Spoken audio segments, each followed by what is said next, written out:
T-bone steak at kare-kare naman yung food trip natin ngayon dito sa may Montalban. Located nga pala sila dito sa may Montalban Highway. At makikita nyo tong Kela Steakhouse. Pasok sa budget yung mga sizzling nila dito kasi napaka-affordable. 99 pesos lang at marami ka nang pwedeng pagpiliang ulam. Meron silang pork, beef, chicken, seafoods at meron ding gulay. Panalo ka na dito sa 99 pesos mo. Kung gusto nyo naman ng pangmalakasang ulam, try nyo naman itong kanilang T-bone steak na nagkakahalaga ng 199 pesos. Kada kakain kayo dito sa kanila, meron ding mainit na soup na kasama. Akala namin nilaga kaya for the higop kami. Yun pala sabaw ito ng sinigang kaya tingnan nyo naman yung reaction namin. Buti na lang 10 PM bukas pa sila. Kaya meron pa kaming nakainan. Galing talaga kami dun sa may Sentro Bancheto kasi sobrang daming tao. Kaya naglakad-lakad kami ng konti at napunta kami dito sa may Kela Steakhouse. Syempre pangalan nila Steakhouse kaya tinry namin yung kanilang steak. T-bone steak nga pala to na only rice at only gravy sa halagang 199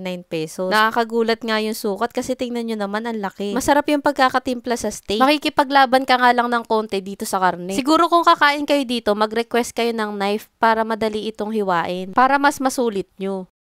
Kung ito yung orderin nyo, mapaparami kayo ng kanin kasi ang dami ng ulam. Masusulit nyo talaga yung only rice. Kung hindi naman kaya ng budget nyo itong 199 T-bone steak, itry nyo na lang yung kanilang sizzling na 99 pesos lang. Ito nga pala yung tinry ko, yung kanilang sizzling kare-kare bagnet. Sulit na to sa 99 pesos kasi hindi ka nila titipirin sa bagnet. Tapos napakasarap pa nung pinakasos nung kare-kare.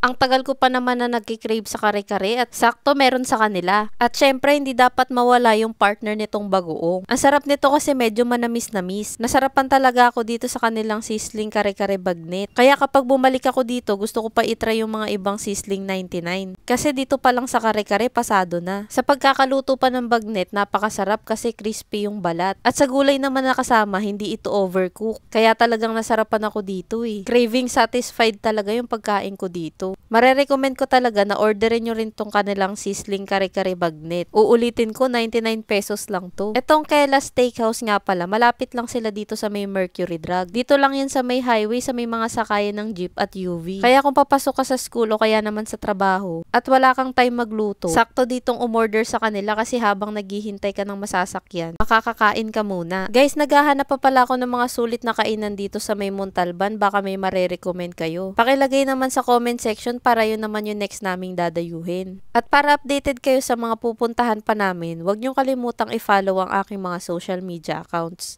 Yun lang, maraming salamat sa panonood. Bye!